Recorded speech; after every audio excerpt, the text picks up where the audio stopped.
A Time to Lead 30 Years On. This topic, ladies and gentlemen, speaks directly to all of us, the youth, who inherited the freedom that Nelson Mandela fought for and who now bear the responsibility to shape our country's future. My name is Ismail Jusuf. I'm the Manager of Constitutional Advancement at the FW de Klerk Foundation. But I'm joined today with a very esteemed panel around me. I have Zibozongi Mazwai Nklongo, who is a dynamic activist who founded Change Skatele, which means we are tired of no change. Now, Zibo has been on the front lines of community-driven development and accountability projects, and he has been working hard to turn frustration into grassroots action. I also am very privileged to have with us today Hope Dlamini. Hope is a rising voice in youth civic engagement. She works with Project Youth SA, and she also works with international partners. And Hope is very passionate about inclusion and uplifting young women in leadership. We have Amira Hassim with us, my colleague, and a bright young mind interning at the FW de Klerk Foundation. Amira works on constitutional advancement and has had a keen interest in inclusive governments. She also sits on the Marketing and Communications Subcommittee of the National Dialogue. We have Kuhle Maseko, who is our host today and perhaps one of the brightest and most preeminent political commentators and organizers in South Africa. He used to be a campaign manager, but now he is a young leader, one of the rising young leaders in another party. He also hosts 10 Minutes with Kuhle, which has brilliant commentary on everything political. Kuhle never shies away from calling out hypocrisy and pushing for accountability. We also have Tokelo with us, and I'll allow him an opportunity specifically to introduce himself as soon as I conclude my opening remarks.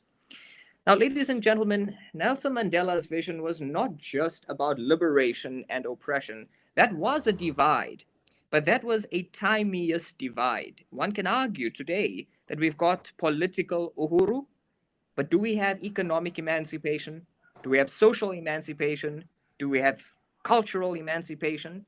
And I mentioned responsibility and leadership in freedom.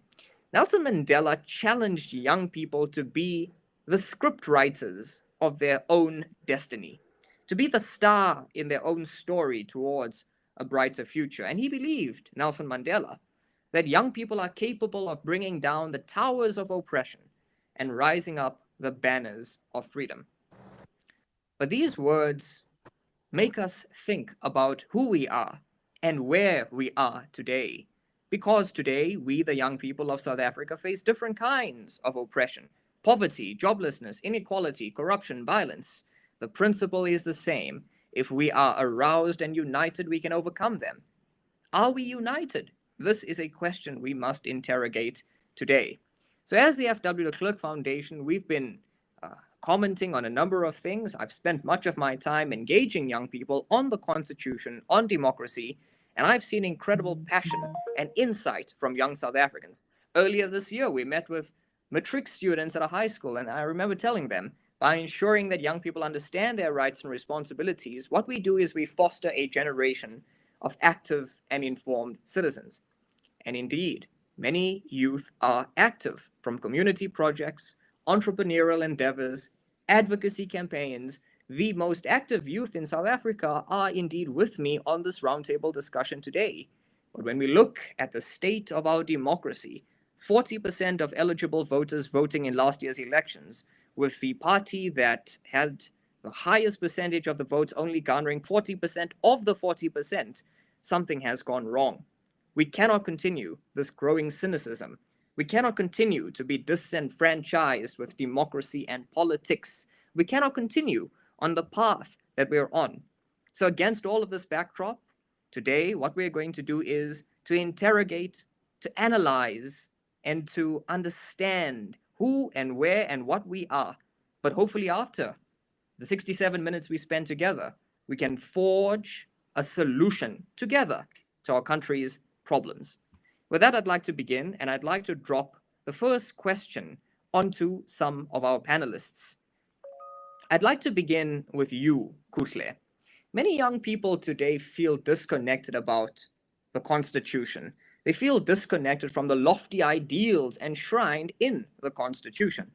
And I know that you regard yourself as a constitutionalist. I know that you, as many young people in South Africa, believe in the promise of the Constitution. Kuhle, I want to ask you, do you think that that promise of the Constitution, those words on paper, have been felt in reality? And if not, what happened? What happened over the last 30 years to see that this beautiful document, the most progressive constitution the world has ever seen, has not been realized? Is it a law problem? Is it a people problem? How can we solve this problem together as young people? I put it to you, Kuhle.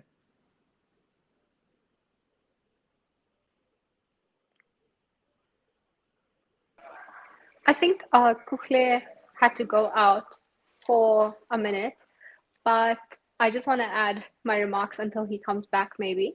So, with regards to feeling disconnected to the Constitution, I do think many young people are just not aware. Maybe I can speak from my own experience until I started working and actively trying to learn about these kinds of things. I didn't know what our constitution stood for, what we represented, and I wasn't, interested in finding out more. But I think the more you learn and the more you understand, the more you want to be part of it, because you realize it actually does have a lot of fairness.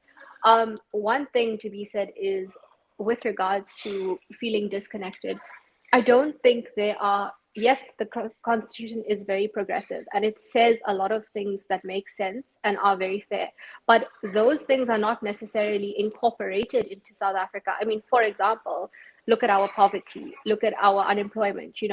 There's certain rights that are in there that are not translated. And that's another reason why the people who might have been connected to the Constitution in the past are also now feeling that disconnect, because it's like, yes, we have this Constitution, it is fair and it's very progressive, but we don't reap the benefits that it says we should have, kind of thing. Yeah, that's my take. And if you want to just maybe repeat the question for Kuhle. Thank you very much for those very insightful inputs, Amira. And Kutle, I'm so glad that you're back, because the question that I was asking and that Yes, Amira has now put to is that we have this constitution. And I really want us to go to the heart of this matter, because the constitution was touted as being the be all and end all to the problems that we had in 1994. Has it solved everything? Has it solved anything?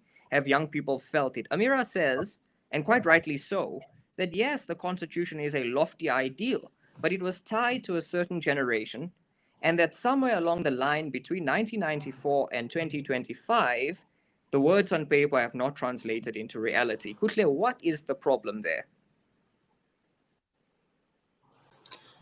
So I just hope that I'm audible. But yes, on my end, the Constitution it would be a fallacy to say that the South African Constitution works for all its people.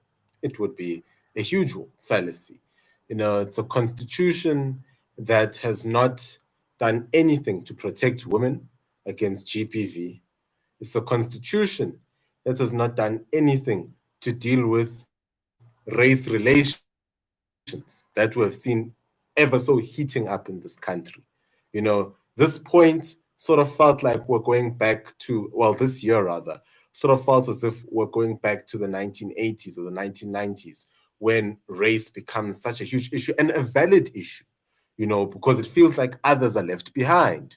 We're talking about colored communities where gang violence is so prominent.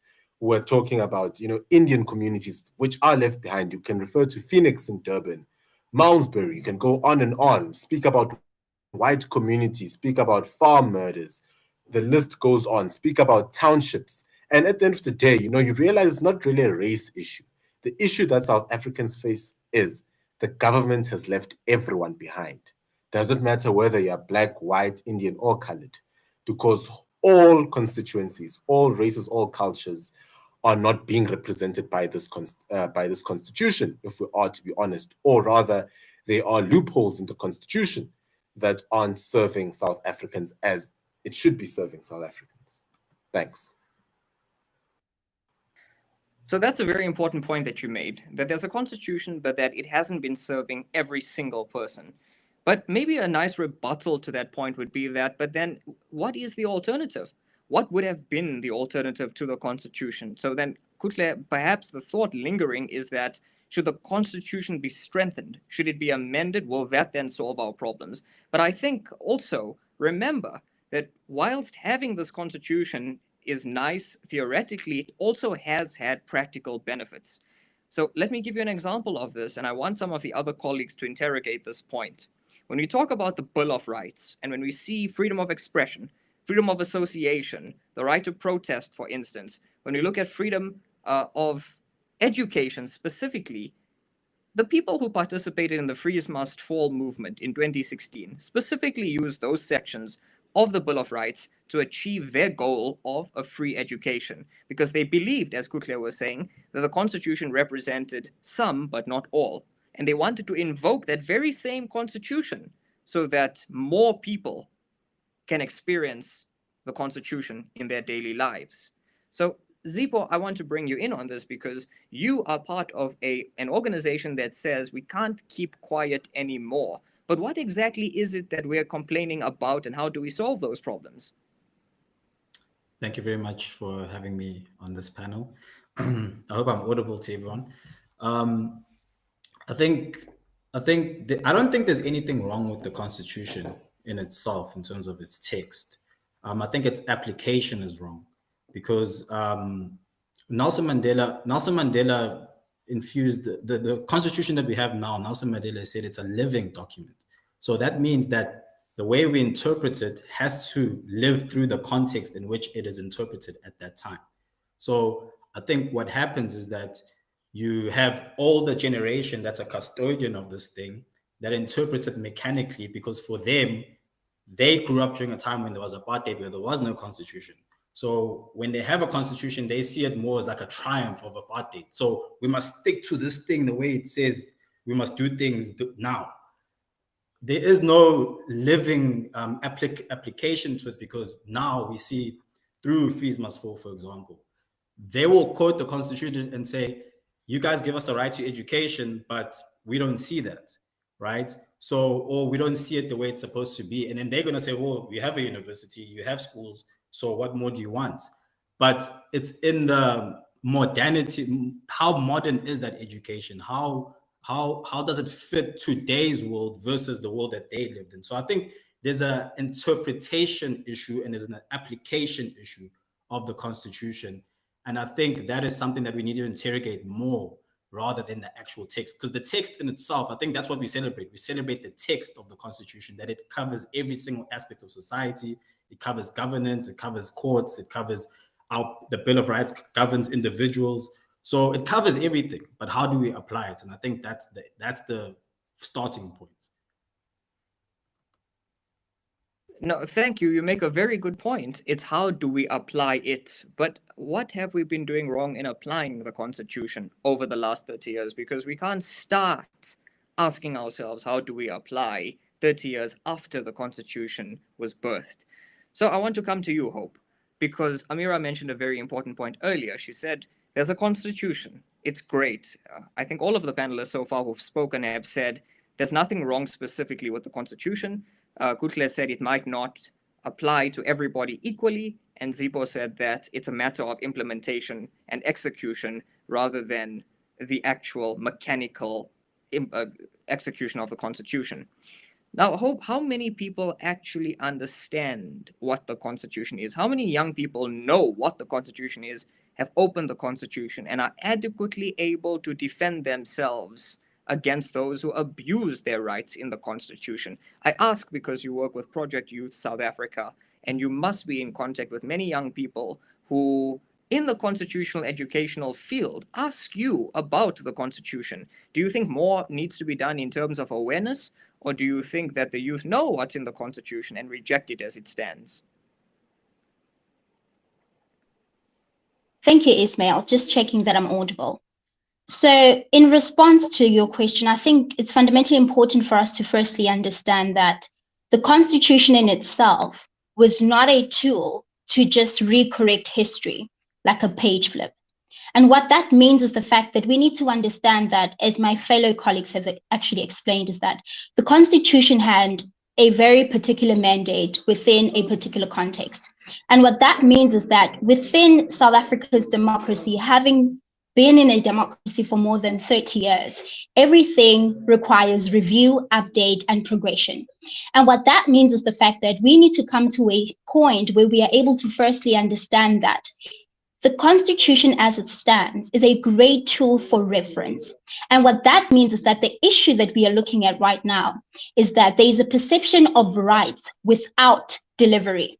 And what that means is that despite the existence of the Constitution, we are looking at a reality where the responsibility and the deliverables that were supposed to be, obtained from the Constitution are not realized. And this is reflective in terms of how South Africa still maintains a high inequality rate and systematic issues that were not necessarily just corrected by the Constitution. And in reference to really understanding the true nature, purpose, and meaning of the Constitution, particularly in young people's context, we need to also realize that there is a lack of civic education, and that is the role that Project Youth SA plays in terms of correcting this issue, by making sure that the jargon, language, and accessibility of such key concepts, such as the Constitution, is accessible in terms of linguistics, in terms of its nature in understanding what it means to a young person, particularly when we as young people are advocating for key agendas and issues that we deem very close to our heart. And in addition to that, I think it's very much important that we look at it from a perspective of the Constitution isn't something that is trendy on social media or is easily a discussed topic. It is very much a concept that is discussed within law, within practitioners of the Constitution, and within certain environments that the Constitution fits context into, particularly in the world of activism and advocacy. But to the normal Joe, the Constitution is just a word that they hear about. It is a word that is used as a weapon to kind of balance the scale. But very little is actually understood in terms of the power of the Constitution and what it truly holds. And I think in most cases, it's quite important that we also really understand that for young people, we are not really concentrated on the terminology and clauses of the Constitution. We are concerned about, are we seeing the outcomes that the Constitution promised to bring? And that is why we stand on the other side of the wall to say that, look, despite the current issues that are being faced, there is honestly an issue of rights without delivery. And our leaders have forgotten that these very rights that we as citizens are equally and rightfully entitled to, there is a responsibility to carry that out. It is not just going to come from a fairy tale overnight. And it's very much important that we understand that that responsibility is also buried by our government leaders and as the citizens. And that is why now we're looking at a two-tone balanced duality where citizens are taking action. Various organizations, for instance, like political parties are coming up, and even also civil rights organizations are coming up. We are also being involved in actively wanting to take that responsibility that government has failed to take on in terms of implementing and realizing the Constitution.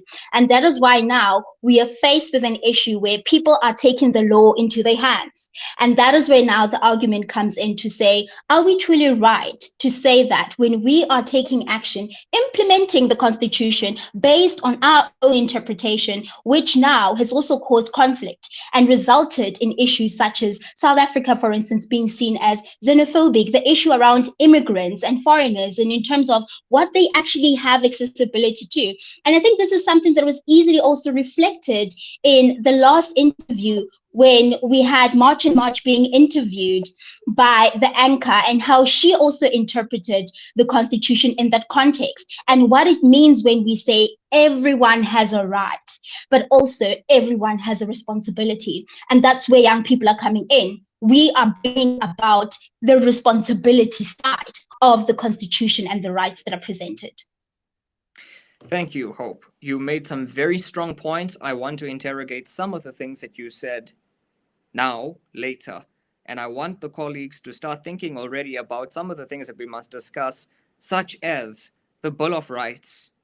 Does it include foreigners? Should we afford foreigners the same rights as South Africans, the right to basic health care, for instance, in Section 27 of the Constitution? Or does that just create a strain on citizens of South Africa who they themselves aren't getting what the Constitution has promised to them? But let's leave that on ice. Tokelo, I want to come to you. How do we, and may you introduce yourself because you're a very esteemed person and I left you out in my introduction. How do we balance what's on paper with the people behind the paper? The executors, the enablers of the Constitution right now, and the words on paper. Because Hope says, and everybody has alluded to the fact, that the words are there. The theory on paper is there. Execution is lacking. How do we get those in legislative positions or in authoritative positions to start applying the Constitution? I really feel as if, or I think really the problem is in implementation. And I think the biggest thing is us as citizens and the people of the country, we need to come together and actually have these type of conversations to say, what is it exactly that we are lacking as a country in terms of implementation of the Constitution and so forth. And I think the problem is now when it's access. I think that's the biggest thing too, access to the things that the Constitution promises, the right to education. You have some children walking about 15 kilometers in dangerous places trying to get to school. Do we then say that now, yes, they have access to education? Does that mean that they have, equal access?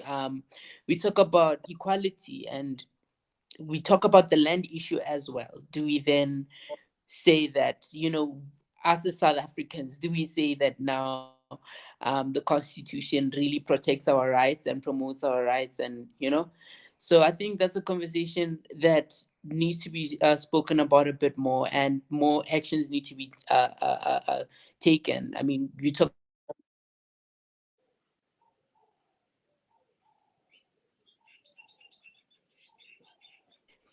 plays a major role in implementing the Constitution, because then you are taken from the very same people that you're supposed to be helping. You have the people that were previously disadvantaged are still suffering the consequences of the past today. So then how do we then use the Constitution?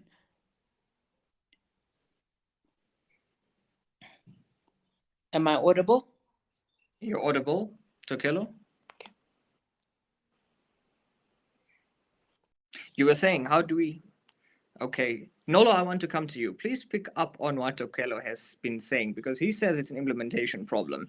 You work with something called the South African Youth Association.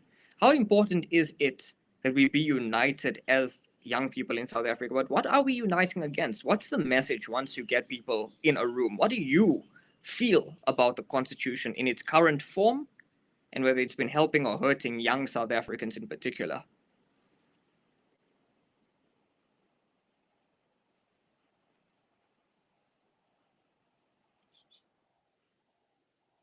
Nolo, you're muted.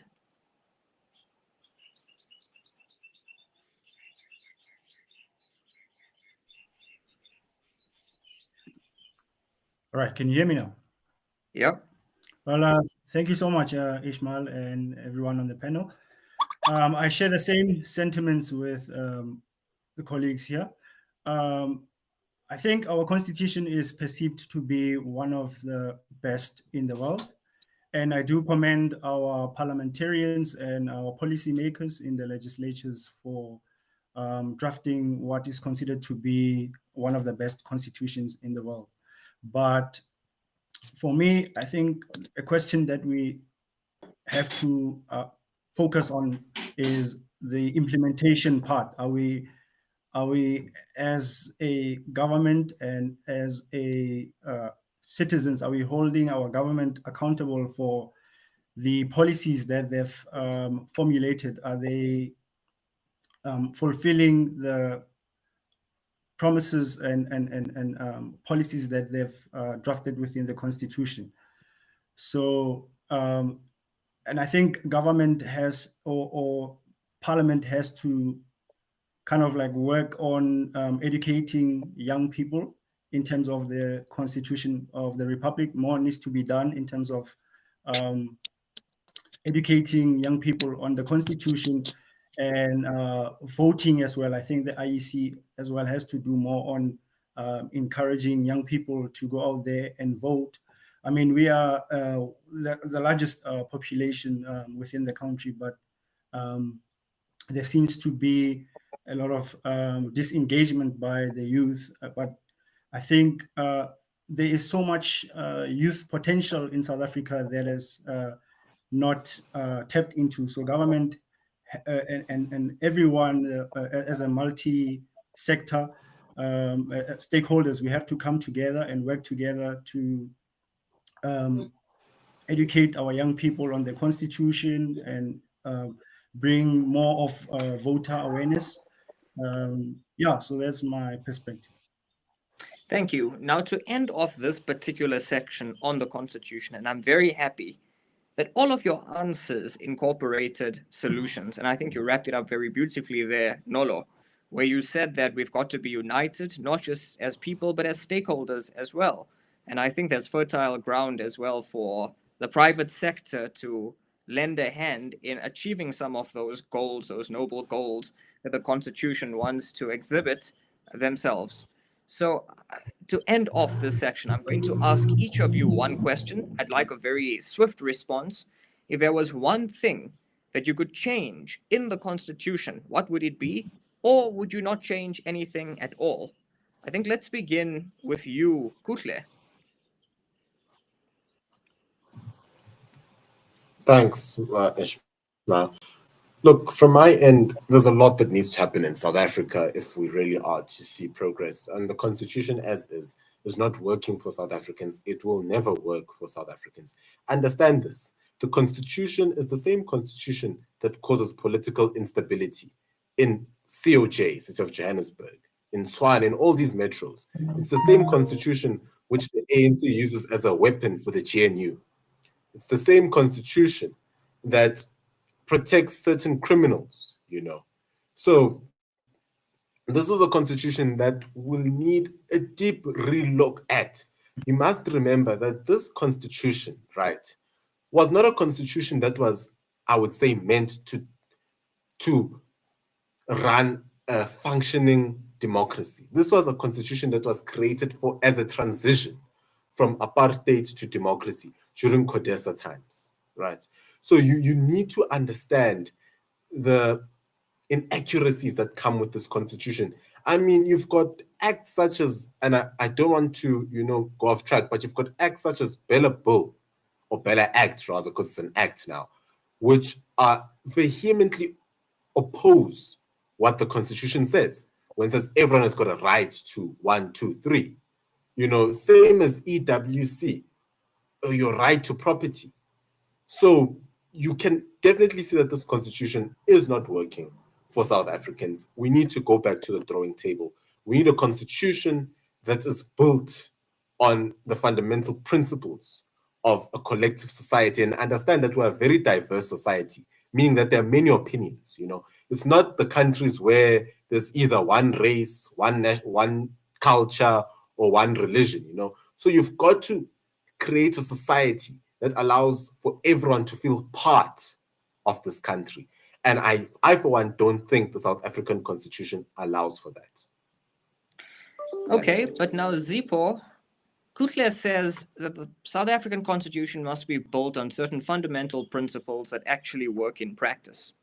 The South African constitution was heavily modeled after the Freedom Charter in 1955. Yet we still see some aspects of the Freedom Charter not being implemented, and I'm not for or against any of that, I'm just stating the fact. The land must belong to all, equitably distributed, and so forth. I go back to the initial question that I asked. If there was anything that you could change in the Constitution as it currently stands, what would it be, or would it be nothing at all? Thank you. I think just listening to Kuhle there, I think it's not a question of the Constitution not having the correct principles. and things like that. The Constitution has the right principles. In theory, it has the right principles. It's the application of these things. So one thing I would change is just making the threshold to change the Constitution lower. So right now I think it's 67% or 2/3 or something like that. I'll bring it lower because it should be agile. You can't say a document is a living document, it's transformative, you interpret it differently in different times, but then it's very hard to actually do that. It needs to be more flexible and more agile in today's time. We're living in a world now where 5 years ago, the world looked completely different to what it does now, whereas the rate of change 20 years ago would have taken like 50 years to achieve the same change that we achieve in 5 years now. So the Constitution needs to reflect that. So it needs to become agile, and that's something that I would change. But the other thing that I would say is we need to come up with a new methodology in how we attack concepts. So like I know feminism kind of used this tactic, but I think, and wrongly, I believe, but the methodology that they use in terms of redefining society was correct. So what they do is they use it's critical legal studies, but what they do is they take whatever's existing and then they destroy that concept, and then they reconstruct it again in the image in which they see society in that day and age. So I think we need to take things like freedom. What does freedom actually mean, right? And then we need to then say, okay, as a generation now, we're gonna look at what it is, destroy that or deconstruct that, and then reconstruct it in a way that is palatable for us now. So I think we need to, maybe as activists, all of us here, we need to come together and say, okay, let's look at the problematic scripts of the Constitution or the problematic procedures and all of that, and then let's deconstruct that, and then let's reconstruct it in a way that makes sense in today's time. So it's threshold for me, and it's a methodology in which we can re-look at the problematic issues within the Constitution. Thank you, Zipo. And I love how, as we are having this dialogue, which hasn't as yet evolved or devolved into a debate as yet, we are finding solutions to some of the most pressing issues in the country. So Amira, I then ask you, we've got the Constitution. What is the alternative? Is there anything you would change? Or is it purely a people-centric change that needs to be made? Should we change the people? Should we do away with the people who are meant to execute the Constitution and not actually the paper itself? So, based off of what Zipo and Kuhle said, I hear both of the things you're saying. Zipo, I do agree with some of it. What I really think is, like, the Constitution has the right principles, like Zipo said. We have all of the things in it that our people expected. However, we do need transformation. But my thing is, there's no point in saying, yeah, we're going to change the Constitution to this and implement this and that when there's no execution planned. So I do believe that, like, if we're going to have a Constitution and we want to say, okay, let's change X, Y, and Z, there needs to be like a thorough process. There needs to be like dedication to say, okay, we are changing it from instead of everybody has a right to equal education, we need to say everyone has a right to quality skills and quality education. How are we then going to execute it? And it needs to then be, when you change the Constitution or when you change something in the Constitution, where is the team that's going to be executing that with it? Because there's no point in like, let's be so honest, okay? The people who are sitting in Guyana, in Limpopo, what do they know about the Constitution? How is it benefiting them, you know? And those are the people, these are the people who are going to build South Africa, who are going to give us the economy and a flourishing life that they all, you know, deserve. Those are the people who are probably suffering the most. So in my opinion, whatever changes need to be made, or whatever collectives are going to come together to discuss certain changes, nothing should be changed without a plan of execution. And people who are truly, truly dedicated and have a vision for South Africa. Like in politics, in leadership, I do think there are some people who are really great, but we need to have people who have this vision and dedication to see growth and change. And that's what I believe needs to be implemented. We need to have a solid plan. We can't just go in and say, yeah, okay, we need to change the Constitution. Who's it going to help? We're spending so much money to do it, having so many conversations. Like like you said in the beginning of this, when you say something, the action needs to follow it. So that's what I believe. Thank you, Amira. And I note your hand, Zipo. I'll get back to you in a minute. Let's go to you, Hope. I put the same question to you. The Constitution. What would you change, if anything? Thank you, Ismail. I think I agree with you in terms of the notion of, shifting the people-centricness, because I think at the end of the day, what we are looking at is the fact that the people who are supposed to implement the outcomes or expectations of the Constitution have failed us. But I think, to keep it short and sweet, I think the first thing that we need to look at is how do we actually make the Constitution something that is practically enforceable in terms of accountability from the citizen side, applying it to leadership. Reason why I say this is the fact that we've seen leaders themselves throw the Constitution as a protection blanket. And yet, from the citizen side, we have seen the Constitution fail us in various instances. And I think we can explore this all the way from judiciary, all the way to land. But that is another debate for another day. So I think right now what we need to do is that we need to position the Constitution as a tool that works for the people.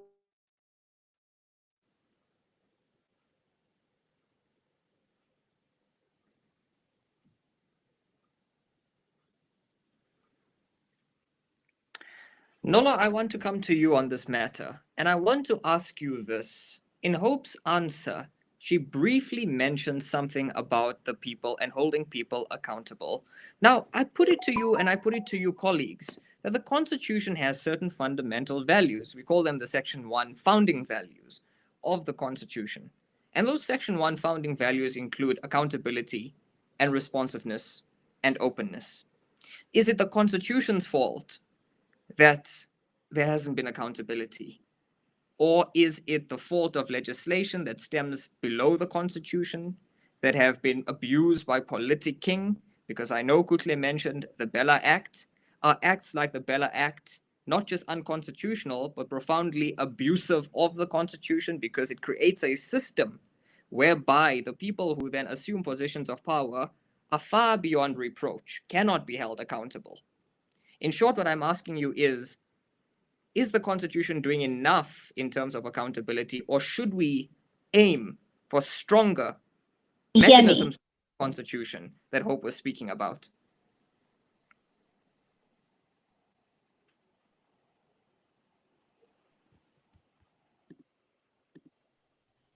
Okay. Nolo? Well, yeah, can Activity you hear me issues now? for a minute.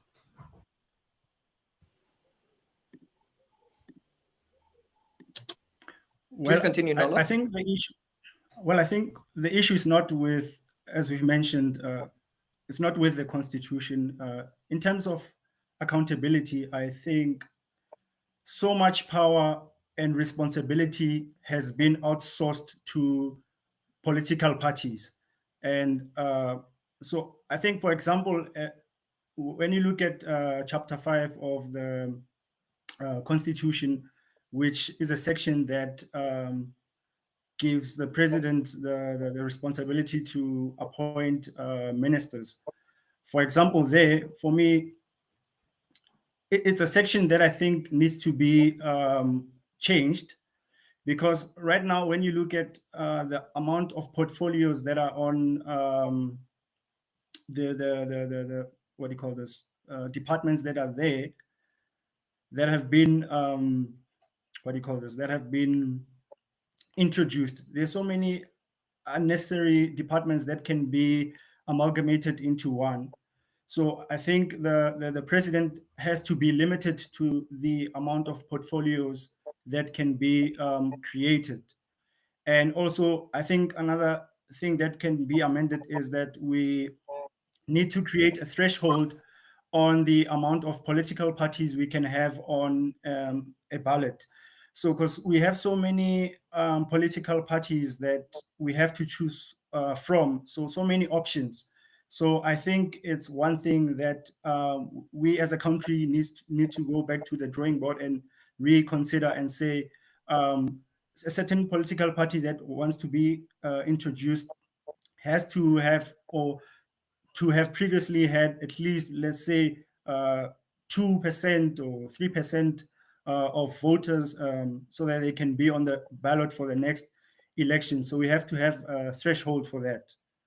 And then in terms of accountability, I think, as I've mentioned, so much has been given to political parties in terms of accountability. So the accountability has to come back to also citizens holding the politicians in parliament responsible. Because after voting, we seem not to hold them accountable. Yeah. So yeah, that's my perspective. Colleagues, may I input my view on this matter and ask myself the question of what should we change in the Constitution? I think the Constitution is a brilliant document as it stands, and I agree with all of you that indeed it has been an implementation problem, what I call the people and not the paper problem. But the paper must be updated as well, right? And so in having a dynamic constitution, we must realize that there are certain problems that are specific to 2024, 2025, that perhaps the drafters of our constitution did not envisage. And so one of the things, Nolo, is coalition agreements. I want to hear your views, for instance, on 14 days to put together a coalition. Do we have some of the political repercussions, like the axing of a deputy minister and so forth, because of a coalition agreement that was hastily put together without a clear binding coalition agreement, a statement of intent, which actually doesn't work in practice because the Constitution says 14 days create a coalition. That's number one. But the second point, and what I really want, and I think, Kuhle, I'll enjoy your perspective on this matter, since we've all identified that it's a people and not a paper problem, and that the paper must be updated, but the people, how do we hold the people accountable? We need smaller government. And we need smaller government by more buy-in from other sectors of society, perhaps the private sector. Now, Nola, you touched on that. You said we as stakeholders all need to come together and be united because we need to reclaim democracy for ourselves. So I want to interrogate all of your views on how we as stakeholders, because we are private individuals, can come together to see the Constitution being lived out. But the last word on the matter is this. Nolo, you mentioned putting a threshold on the number of parties that are allowed to run for an election. Wouldn't that be profoundly unconstitutional and anti-democratic? The Constitution says in Section 19 that every person has the right to stand for and, if elected, to hold public office. Would it not be, I put it to you then, better instead to not cap the amount of parties running for parliament, but rather to cap the number of ministers in government? In other words, to create a smaller government, and in so doing to reduce the centralization of power that we see stemming from a big government. It goes back to Bella, where more power is put into the hands of the government. It goes back to NHI, where more power is taken away from the private sector and put into the hands of the public sector, in other words, the government. It also goes back to things like expropriation and property rights, where private individuals feel an assault on what's theirs that is now being given to the government. So these are all of the things that I'm mulling in my mind as we navigate this dialogue today. So I want to come to that, to you now, Tokelo. The centralization of power, is that a problem? Has the Constitution given the people, public servants, too much power? Yeah, am I audible? Yes. Okay. So I really think that the Constitution, I don't think it is such a bad idea that the government has so much power, but I think there should be a system that's implemented, as one of my colleagues here said, that we need to have a system where we say, okay, so if this political party doesn't have more than 2% of the vote in the next election, they can't run. And some countries have a system where you have separate elections for president and for the prime minister. We could also implement such a system where the prime minister could hold the president accountable if there are problems in governance and so forth. But also we need to be careful in also giving the government too much power, because sometimes there could be the power. I mean, power could be given to the wrong person, and we could have exploitation of human rights. We could have, as we are discussing here, the constitution not being implemented properly and so forth.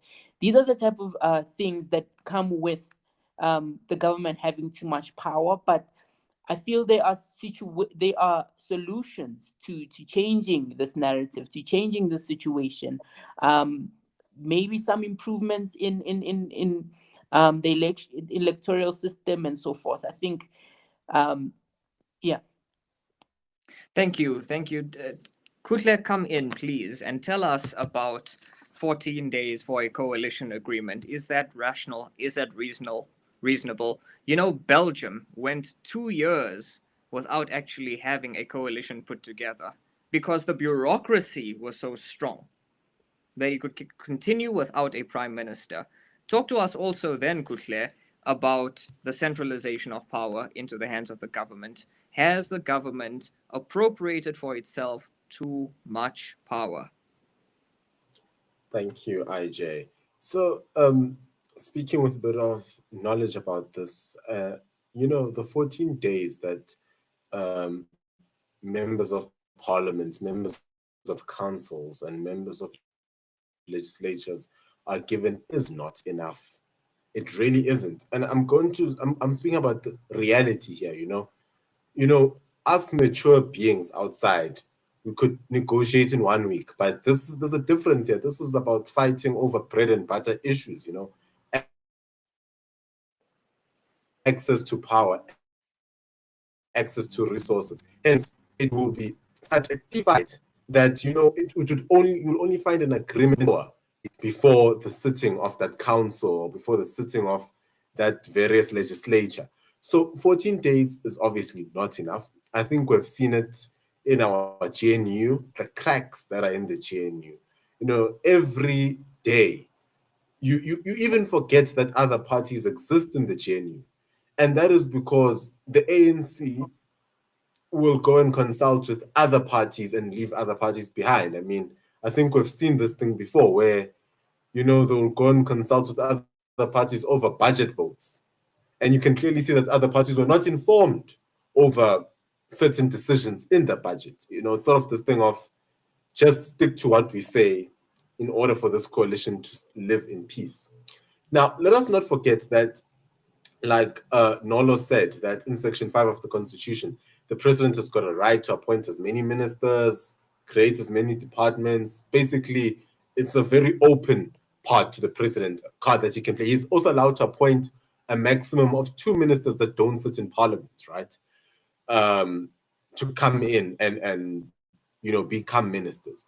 Now, obviously, this does create a loophole of jobs for PALs. There's obviously that very huge loophole there where, everyone is fighting. Let me just create a new ministry just for you, just to quell the fire this side. Okay, no, you guys are fighting, cool. Let's create this ministry. Let's create 10 deputy ministers. Let's do X, Y, Z. I mean, a very ridiculous example has to be the policing department. There are 2 deputy ministers of police, 2, right? And then we've got one that is on leave. We've got one that is coming in, and then we've got an acting one. 5 people. 5 people. How ridiculous is this? No one is calling this out. Not just that. Let's talk about, look at the Local Government Structures Act. The Local Government Structures Act only allows mayors to set up a MACO of a maximum of 10 people, meaning your deputy mayor has to be an MMC already, right? Your deputy mayor cannot just be someone who was outside of the MACO. Same as with provincial legislatures. There's a structure that provincial legislatures only allow for 10 executive members to sit on the ministerial committee of the province, right? And those are the type of legislations that we will need at national, the way things are going.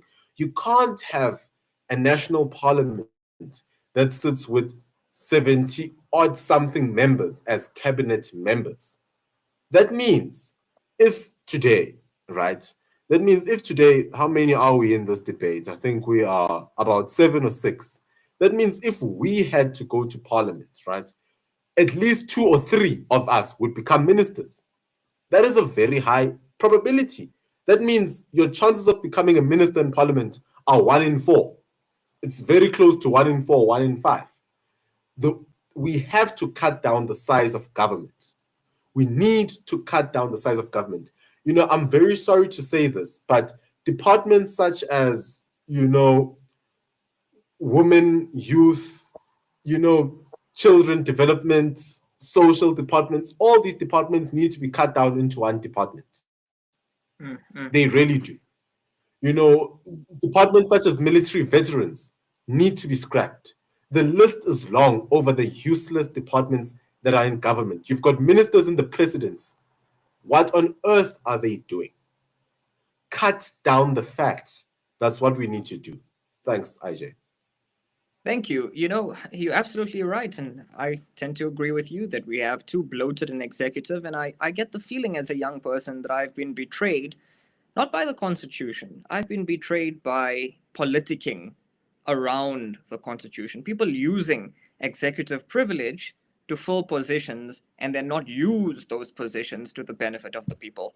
So, Kuhle, when you say one of us on this call will certainly be a minister, I think it must be you. But I want to go to Hope. Hope, what are your reactions to everything Kuhle has said? Thank you, Ismail.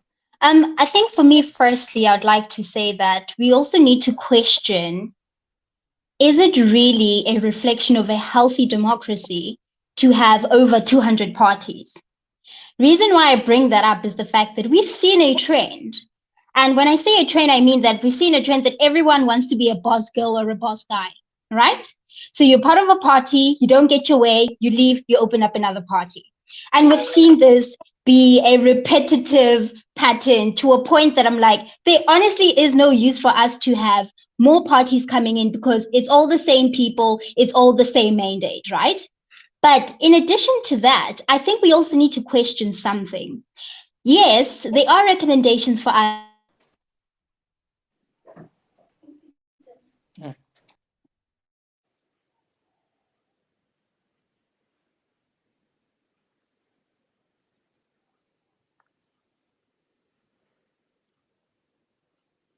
Colleagues, let's just bear with Hope until she gets her connection back. But Zippo, before Hope comes back, I want to ask you the very important question of, let's move to the topic of electoral systems. Political parties are not working. 200 political parties? For what? For what? Yeah. Should we not then rather have direct electoral control over who we choose to be the president of the country? A popular president, the way they do it in America. And I know you wanted to make a response previously. I give you the platform. I'll just thank you. The whole electoral question, for me, it seems like an easy fix. It's just that it's hard to, you know, win people over when you haven't seen. Sorry about that. I just had some internet connection on my side. Am I audible? No worries. Yes, you are audible. Please continue. She can carry on. She can carry on. Oh, sorry. Yeah, I'll be brief. So what I'm also saying is the fact that we need to really evaluate our needs basis as a country. Do we honestly need the size of parliamentarians we have? Number one. Number two, because we always speak about the constitution in hand with democracy, let us case study other countries because we are not the only country that is a democracy and has a constitution. And other countries are doing fairly well with half the size of what we have. And I think in addition to that, we also need to really understand that the issue is also not about just decentralizing power, but also really understanding the necessity of the type of governance and leadership that we have, the competence levels that are there. Because what we're also looking at here, unfortunately, I'll play the devil's advocate on this. We are facing a double standard culture. For instance, I'll give you an example. DA minister gets fired. ANC minister gets put on leave. So already we are seeing a double standard in terms of how we choose and dance around in terms of who is held to account and who is pardoned, while we have commissions of inquiry to investigate. And that is where the power dynamic also comes in, where we also say we do not need a commission of inquiry for simple things that the NPA and SAPS could also come in, investigate, and do their job. We are looking at a situation where power is also taken away at the cost of the taxpayer. We are financing so many unnecessary things in this country that it becomes so frustrating. Now, tying this all together is that we need to understand that as South Africa, and also the ideal rainbow nation that we are, it's very much important that we get to a point where we really need to understand that as citizens who participate in various consultative programs, as much as we're going into an upcoming national dialogue, these are things that we need to bring up. These are things that we need to discuss to say, how do we decentralize power, even though within a democratic setup, we are technically voluntarily giving power to those that we elect to do the right thing by us as citizens. Therefore, we need to shift that. And we need to also really reimagine what democracy means, particularly when it comes to emerging political parties and everyone saying, I want to be the voice of the people. We need to completely cut that. And if it means reforming the constitution, even if it means that we're going to put in barriers of entry, that has to be done. Because at the end of the day, what we need to look at is the fact that we need a mechanic that will actually lead to measures of impact. We are not focusing on the fact that our existing frameworks and also the outcomes that are providing, as per the Constitution, for instance, education. How are we really measuring this quality of education? How are we measuring the quality of housing and all these other promises that the Constitution provides? We need mechanics that will actually focus on measures that will really reflect and also assess the needs basis of the country and therefore make changes accordingly. Thank you very much, Hope. I pick up your keyword on impact, the metrics, the measurements. I'm going to come to that. Zippo? Thank you very much. I think as a preface to everything that we've been saying here, I think none of this means anything unless we have leaders that are put up there by character, based on character first. Because I think what happens is there's a misconception in South Africa that to be a leader, we look at your materialistic things first. So we look at your education, we look at your gender, we look at where you're from. We look at all these materialistic things before we get to the most important thing, which is the character of someone. We need to start as citizens, because these leaders aren't coming from the sky. These leaders are coming from within us, our society. So if they are the best of the society that they come from, then what does that say about the rest of society? So it's also an indictment on us as humans. It seems like we've lost our moral intuition in a way in how we select leaders. But the whole electoral thing, I think you can easily solve the thing, because what you're trying to say is to uphold the constitution, you want everyone to have a right to contest elections, right? But elections doesn't have to be a one-day event. Elections don't have to be that. You can create a system where you say, okay, there's 300 parties, but then the first round, you have to reach a certain threshold. And if you don't reach that threshold, you fall out. Then to make it to this final round that says only 8 parties can be in parliament, right? Like there has to be like a qualification system that gets us within elections to get us to that. If that means that we have to vote twice, then we're going to have to vote twice. But it doesn't have to be one event. So you can easily get through that, because constitutionally you can say, okay, well, they did participate in elections, they just didn't meet the threshold. So you deal with that. I think earlier someone said something about accountability and the constitution. But what does that actually mean? It seems that judges are the custodians of that accountability, because they're the ones who can declare if something's constitutional or not.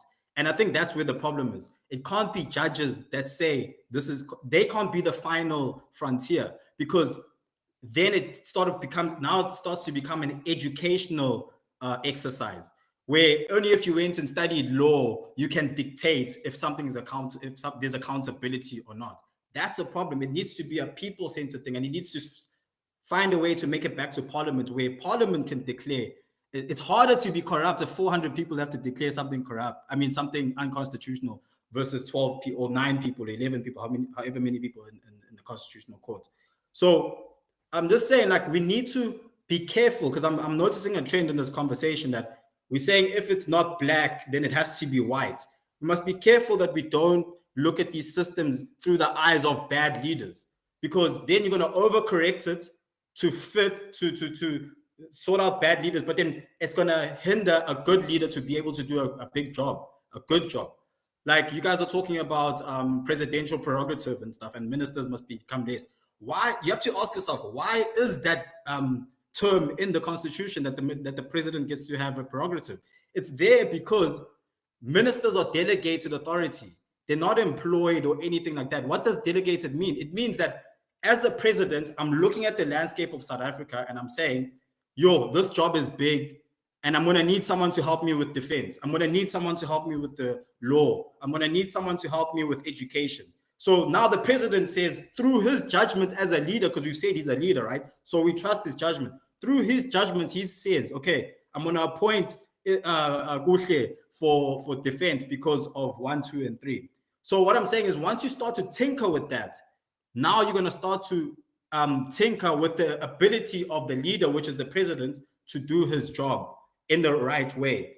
I think we mustn't put a constraint on his ability to do that.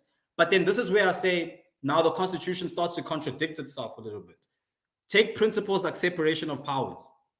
Separation of powers is a fundamental principle of the Constitution, right? But once you start to have a GNU, which has no limit on how many parties it can have, now you start to tinker with separation of powers, because what stops the president from putting every single party that's in parliament into government? What stops him from doing that? Now you're going to have a situation where parliament is rendered useless because now everyone is in the executive. So you can't have people in parliament holding themselves accountable. That goes against accountability, right? So it seems that the Constitution either shouldn't allow coalitions, or it should get to a point where we create an electoral system that whittles it down to 2 parties, because then that 50% plus 1 really matters now. That 50% plus 1 matters in the context of 2 parties, because there is no coalition there. It's either one or the other.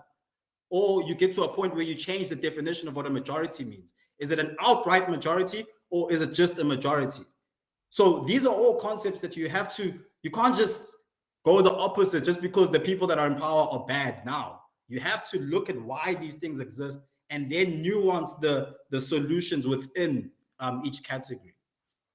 Yeah, but I think, Zippo, just to rebut you there, that when you speak about presidential prerogative and you speak about the president saying this is a huge job, I'm going to need 32 ministers, deputy ministers, because this is an extension of myself and I'm delegating power, you mentioned that we then trust the leader to do that. And therefore, the question of electoral representativity or the electoral system comes into play, because Cyril, as I mentioned, Mr. President, Mr. Ramaphosa, was elected by 40% of 65 million South Africans. And therefore, I like what you say very much when you give us a very compromisable but promising solution to say that elections don't need to be a certain day. It doesn't need to be a one-day event. Election should actually play itself out every day of the year. And I like what you say, that when you mention, let's have a tiered election, where if you fall out by not meeting the threshold in the first tier, you're automatically, but also constitutionally, eliminated, thereby ensuring that the best get into power. And that question of power is going to dog us in this debate, because Kuhle then would probably rebut you in saying that why he called for a smaller cabinet is because, in fact, the president uses it to sell positions of power to those who he wants to entice with being inside the tent, inside the GNU. So instead of having 1 deputy minister, it's not necessarily that he needs 2 deputy ministers, but he says specifically for you to get your party into my GNU, I will create a 2nd deputy ministerial spot. But let's hold that thought. I'm not a part of this debate. I'm the moderator. I want to ask, I see Nolo has his hand up, so perhaps I should put the question to him. I have my hand up, I have my screen up in front of me looking at the National Directors of Public Prosecutions, the head of the NPA. Bulelani Nguka resigned. Vusi Pikoli suspended. Menzi Simelane, the court invalidated his appointment. Sean Abrahams, court invalidated his appointment. Shamila Batoy, mired in conspiracy, in controversy, and in judicial skepticism. I'm looking now also at the SAPS commissioners, the National Commissioners of Police that we have. Jackie Salebi did not complete his term. Becky Kele did not complete his term. Ria Piecha did not complete her term. Khomoto Batlane did not complete their term. Ketla Sitole completed but not renewed. General Masemola accused last week of being one who's accusing somebody else of corruption. So what are the caliber of leaders that we are producing who actually make it to those positions that you speak of, Zipo? Nolo, your points.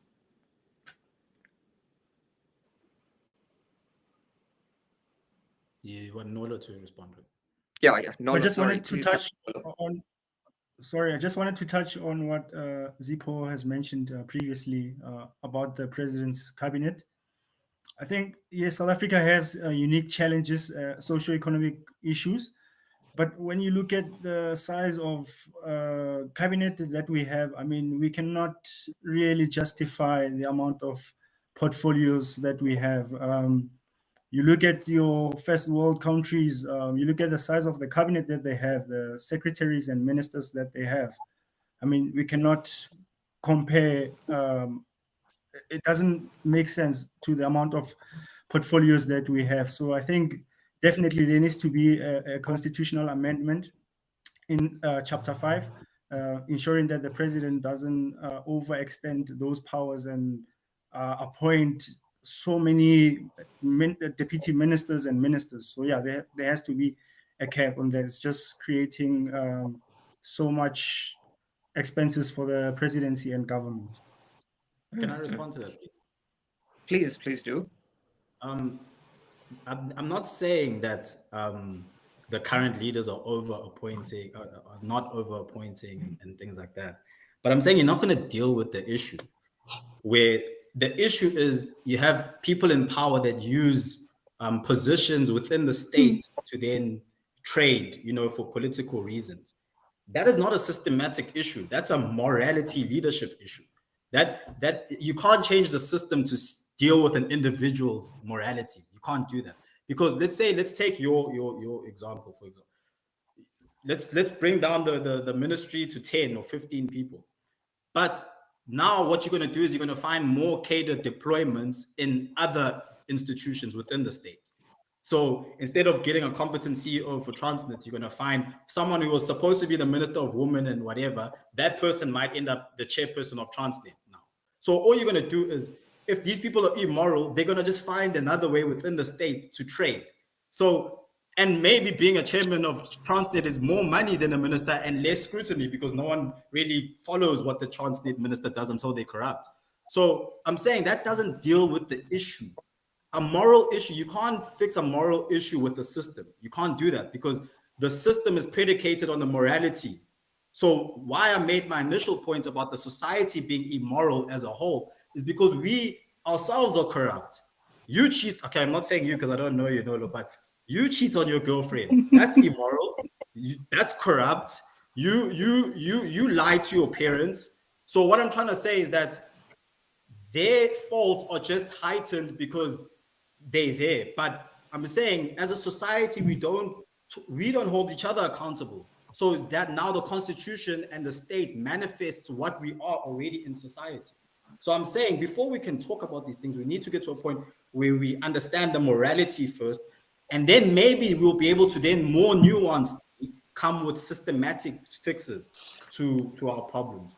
But I don't subscribe to, just because it's bad leaders, therefore we must go completely the other way. I don't subscribe to that, because then when we get a good leader, we're going to say, I wish he had more power, man. I wish he had more power, but now he doesn't. Yeah. So thank you. And colleagues, please put your hands up if you want to come in. I might miss you. If you have some pressing idea, please put your hand up. I'm going to move to Amira to get her views. I think My thoughts on the matter so far are things like the benevolent dictator. I'm thinking about Singapore, for instance, the almost absolute power that Lee Kuan Yew had, Zippo, you'd remember, and then he even became a minister mentor to his son, who was in power until he passed away recently. So how do you then regulate morality? Or how, at least, let's not say regulate morality, let's not go that far, because I just premised myself by saying I'm in favor of as decentralized and devolve powers as possible.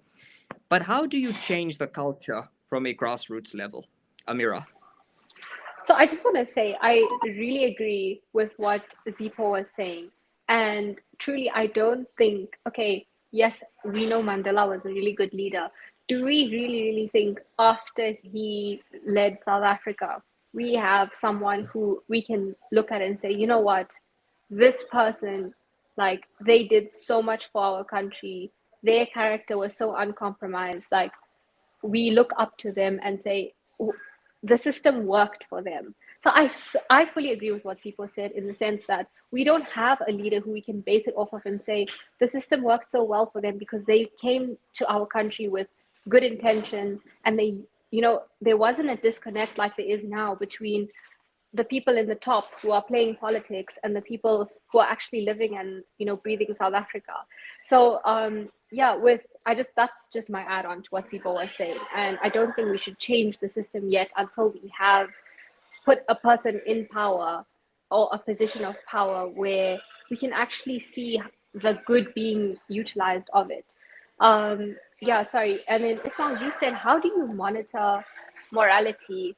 I honestly, I've been thinking about it recently, and how do you know that a person who you judge has good character, when they're then put into that position of power, is going to handle things in the right way? It's like, you know, you give people mass amounts of money or access to mass amounts of money. How do you know that they're not going to then compromise it or use it on something else?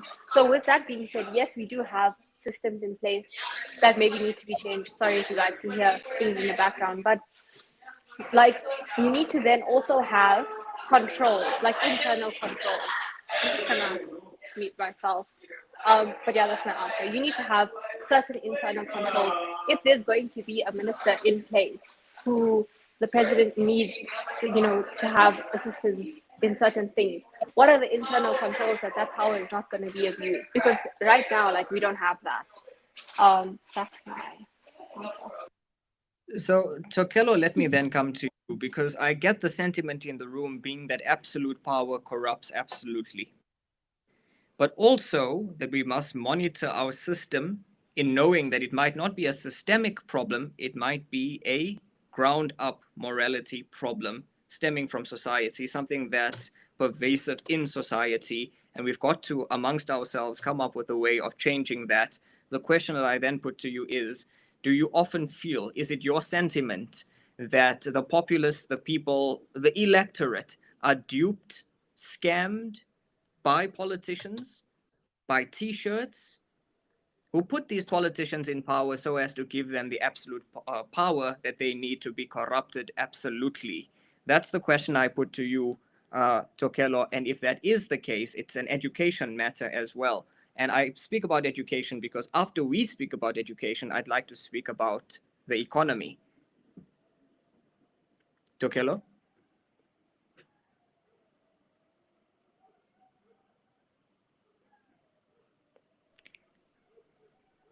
Or in lieu of Tokelo, may I come to Hope? It's not there. Oh, thank you, Ismail. Firstly, I want to challenge something that my colleague Zipho mentioned. 2 points. Firstly, in terms of character being prioritized over, I would say, other aspects such as education, right? Reason why I say that is that character does not necessarily guarantee competence.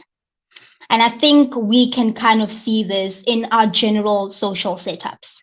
Yes, we have values and morals that shape the type of character we embody and the persona that we project to the world.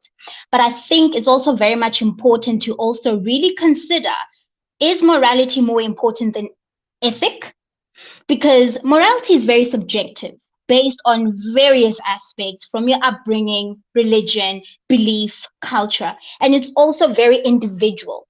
Whereas ethics, it's a systematic objective professionalism between the simpleness of right and wrong. And I think it's very much important for us to really look at it in that way, to say that ethics should be at the forefront, including the overall nature of competence, because we can say certain people that are currently in our government have great character.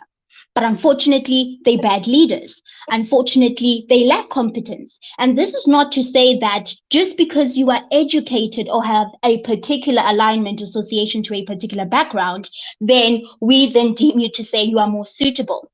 But candidacy in leadership goes beyond character, but rather the nature and grounding of ethics and your ability to really put your feelings aside and do what is right and centralize that focus from a justified perspective. And I think this is why also we have issues with our judiciary, failing people as much as we are amidst a crisis of GBV and rape culture, because we are looking at also the perspective of morality versus ethics and why people end up taking the law into their hands, which also introduces irrationality in terms of how we are also taking and decentralizing power voluntarily or forcefully.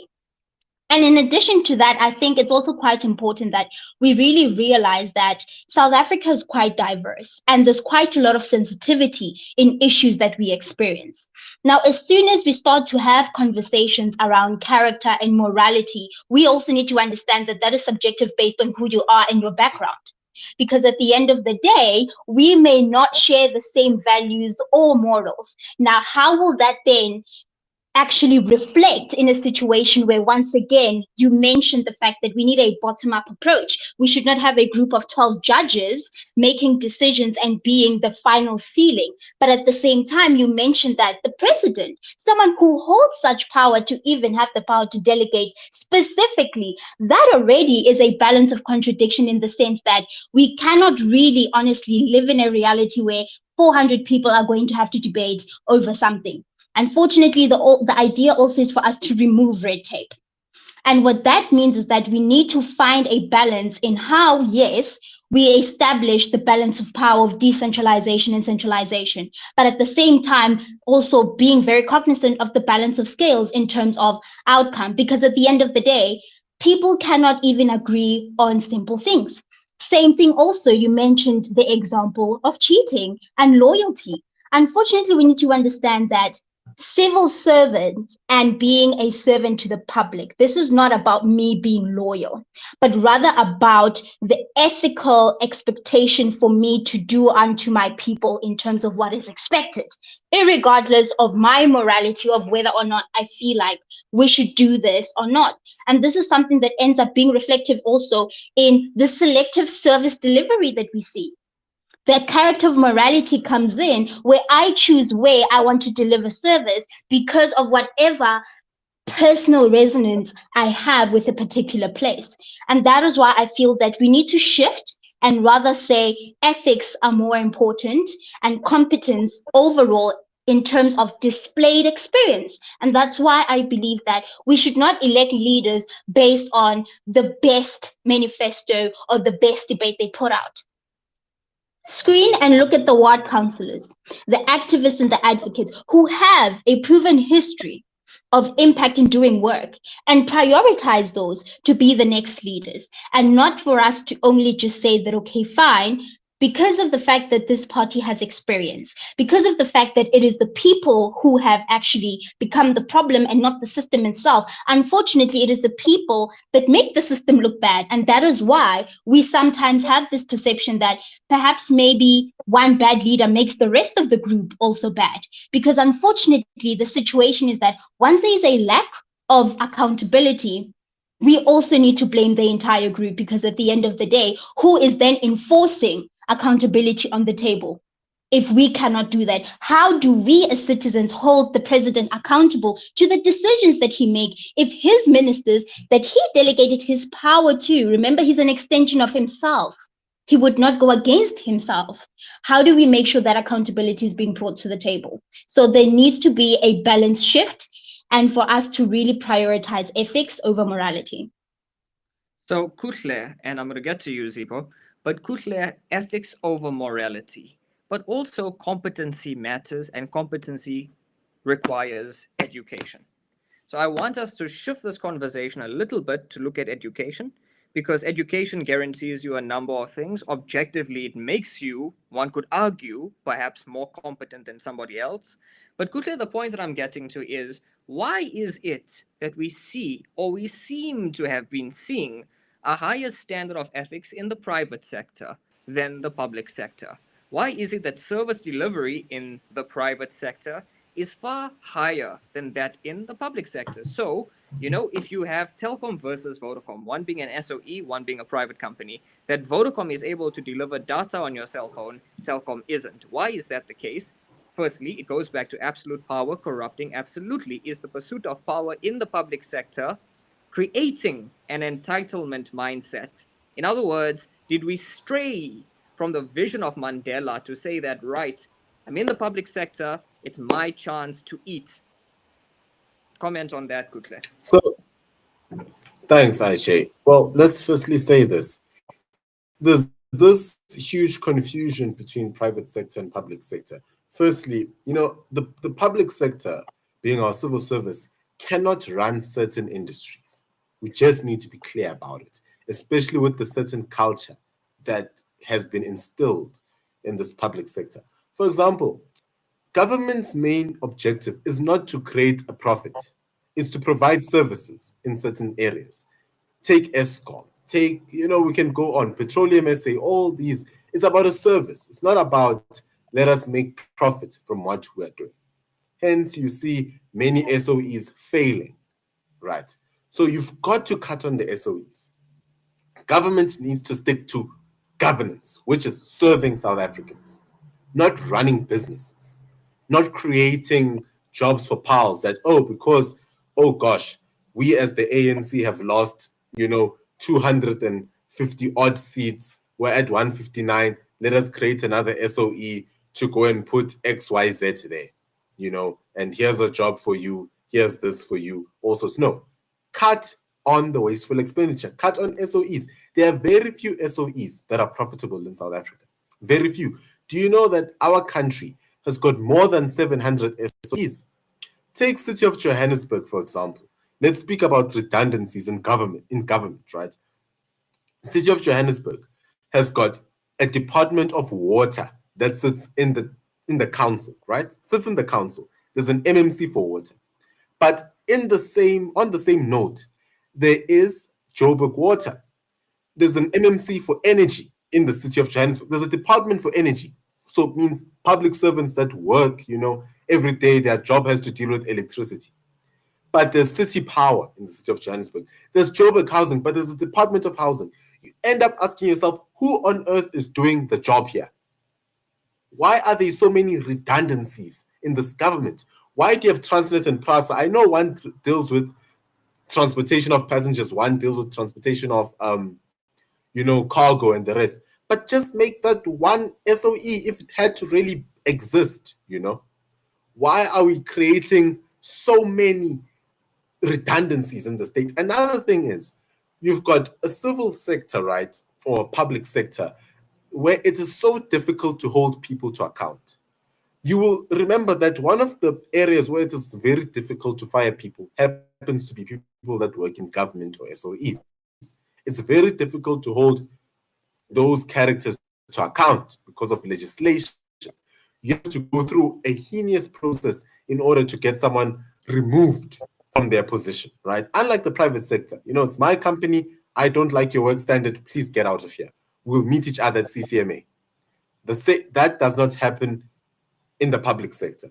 So people know that they can give the worst service on earth. You look at public hospitals.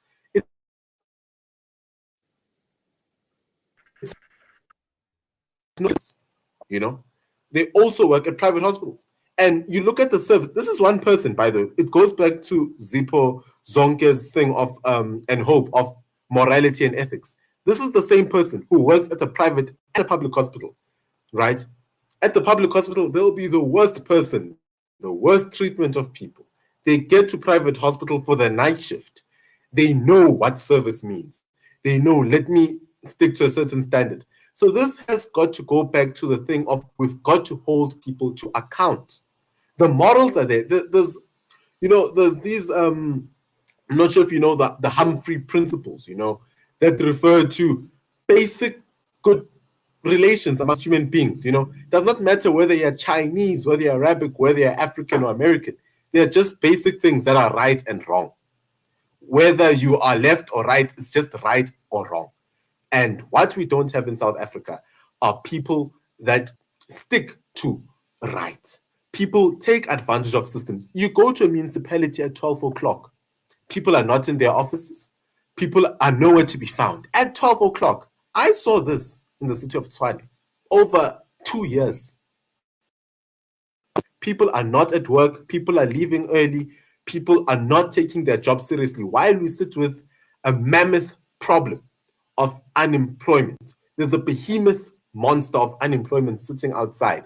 People are treating this like it's a side hustle. And those are the people that we've got to deal with. And to a large part, it's mostly people that are related to people of power that we need to get out of these organizations, because they're the ones that are hurting South Africa. And I want to also speak to Zipho Zonke's issue of, threshold as well, that he raised earlier on in the debate.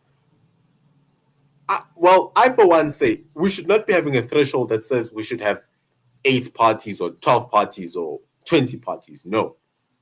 Let it be open. It's fine. But what we should not be allowing for is for one-seat parties or entrepreneurial parties to make it into council. We should not be allowing for that, because you've got horse trading. Let's be honest now. We've got a case where a budget was passed through, right? The last budget was passed through, budget 3.0. If you remember, that budget was not voted for by budget 2.0, not 3.0, pardon me, was not voted by the DA, was not voted by Mkhonto Wesizwe, or not voted by EFF. The only party with a real constituency that voted for that budget was the ANC. I won't count IFP, but was the ANC. Everyone else that voted there got less than 3% of the vote. Got less than 3% of the vote. And what does that tell you? That tells you you've got people that are taking advantage of the system. Hence, I'm saying that the constitution needs to be rewritten. This constitution is not working for you or me. It isn't. And how you know it's not working for us? The majority of the Eastern Cape semigrating to the Western Cape. That tells you something. If you've got people leaving Mpumalanga, Limpopo, Northwest, coming to Gauteng, and mind you, when they come here, they're not, going to Mfuleni, where the ANC has caused so much damage. No, even ANC cadres themselves live in wards that are run by the DA. The president himself lives in Hyde Park, that they don't stay where they run. The same government don't go to public hospitals. They don't send their kids to public schools. Majority of their kids study abroad, right? They study abroad. They don't feel the pain that you and I feel of being in South Africa. They've got no idea. And when they send their kids abroad, just a parting shot, they don't send their kids abroad to China or Russia. No. They send their kids to the United States. They send their kids to EU, to the United Kingdom. They send their kids to capitalist countries, and they come here and preach communism and hate and, produce a constitution that does not work for you or me. That's just what I wanted to say. Thanks so much, IJ. So, Kuhle, a lot to unpack there. I want to get to Kello to come in. We've got to give him a spotlight as well. I'm sure he's able to add valuably to everything you said. Zipho, I'll then come to you, and I want to ask the question then to you, Zipho.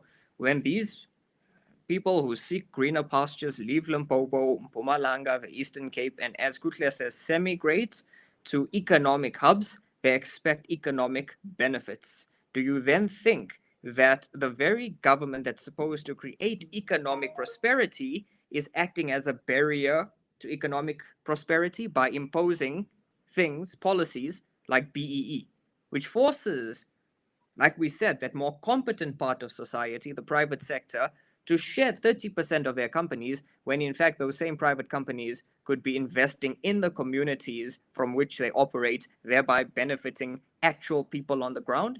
Hang on to that thought. Tokelo?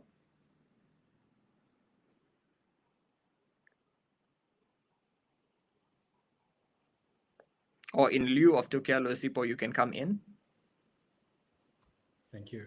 I think the question of semigration is more a question on lack of leadership abilities to build stuff.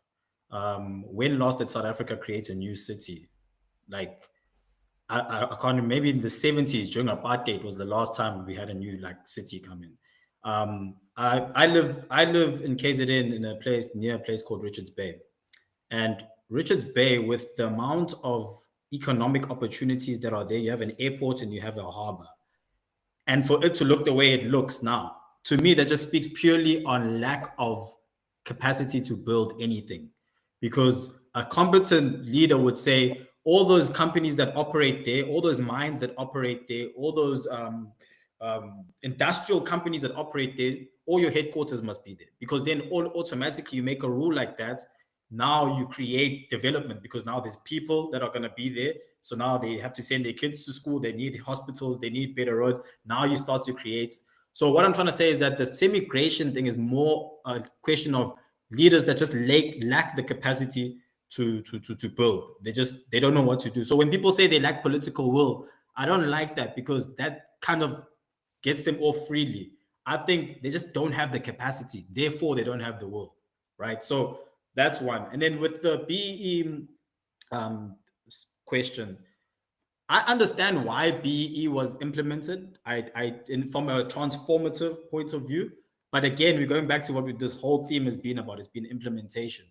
Is it fair to say to a company, you've built something and then you must just take 30% and give it to someone because of their skin tone? Is that fair in that context?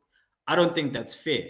I think that's something that is degenerative rather than proactive, because you would rather create a system that allows people that are disadvantaged to be capacitated in such a way that they can build their own businesses, instead of taking from someone and then saying, hey, I'm black, so just give me 30% of your company. I think that's the regressive. I understand the thinking, but the implementation of it is very regressive. We need policies that, so when we talk about youth, for example, because at the end, we're youth leaders here. When we talk about youth, you're actually not talking about age. What you're talking about is sustainability. That's what you're talking about. Taking care of youth is taking care of sustainability of the country, because it's assumed that the older people are going to die one day, and we need people to be there for longer to take care of things. So we need economic policies that actually speak to sustainability. However that looks, of course, that will impact the youth, because that's where sustainability is. So I would say that, and I agree with Kuhle, people misconstrue what certain SOEs are supposed to do. Some SOEs, depending on the schedule that they're under, some SOEs are there just to break even and provide a service. They're not there to make a profit. But how do we create policies, because we've just agreed that the private sector is the more competent side? How do we create policies that incentivize private sector to help in this goal of transforming South Africa? And the way that I would like to propose is, we need more policies that have a criteria where government incentivizes private sector. Let's say, practically, we will say, okay, economy is made out of 3 source places. Everything in the world comes from 3 things. Comes from the ocean, comes from underground, and it comes from agriculture. Everything, what you eat, what you wear, whatever, this laptop that I'm watching you guys through comes from that. So as a government, let's come up with regulation that incentivizes the top companies in these three source economies to incubate. So you take the 10 top companies, incubate companies that are owned by people under the age of 30, for example. And then we give them a criteria. We say, after 5 years, depending on your industry, these are the markers that we'll look at to say, okay, this company has grown X amount. And because you've helped that company reach that, now we'll give you incentives, tax incentives, whatever that might be. Now, what you've done is you've used the expertise of an old established company to bring up a new company, and then you've also ensured sustainability, because now for the next 40 years, that company possibly can exist because it's a young person's company. So how do we use government regulation in proportion with private sector flexibility and capacity? How do we use those things to create a three-dimensional solution rather than just whatever solution is in front of us? So I would propose that, and that's something that I think is harder to do because it needs leaders that are trustworthy. That's the problem. Yeah, absolutely. Let's give to Tokelo and then to Nolo, then Amira. Tokelo, please come in. Your thoughts on anything that's been said so far?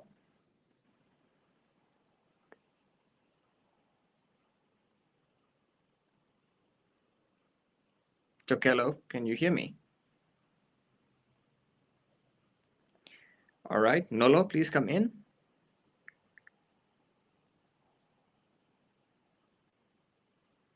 Nolo. Amira, can you hear me? Yeah, I can hear you. I completely agree with what Zipo said. Hey, I totally vote for you, hey. But honestly, with regards to having trustworthy leaders, I think we really need, like you were saying, leaders who enable like our younger people to come in and start building. I'm like honestly one of the biggest believers that if we can level up our construction in South Africa, Ismail knows this. Like I have so many different ideas. We don't need anyone. We don't need to bring in FDI. We don't need to bring in Starlink. We have educated people. We need to find a way to make South Africa attractive enough for them to build it up to be our own thing. It doesn't have to be what the UK is or what the US is. Like we have a lot of special what's the word? Like I don't know what the word is, but South Africa has a lot of, you know, special people in it, and we need to make it our own thing. We need to make it successful in our own way. And yeah, truly I do think that public private partnership is possibly a way to go. With regards to what you said about BEE, I also do think that it's unempowering to have, you know, people who are not necessarily qualified to be in certain roles. It's doing them a disservice to say, okay, now you come and, you know, run this company and just be part of it because of your skin color. It's doing them a disservice. Like you're saying, they should be something to say, okay, here, go take this money and do what you're passionate about or what your skill set is. You know, in your own town or your own area, build up your. For example, one of the things that, you know, South Africa really lacks is if you go into rural areas, they don't even have supermarkets sometimes that are run by South Africans.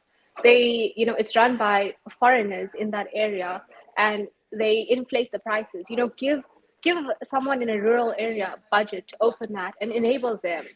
So yeah, I think that in SA we definitely need private sector's help. I don't think that. Also, the other thing that I was going to touch on, we spoke about this earlier.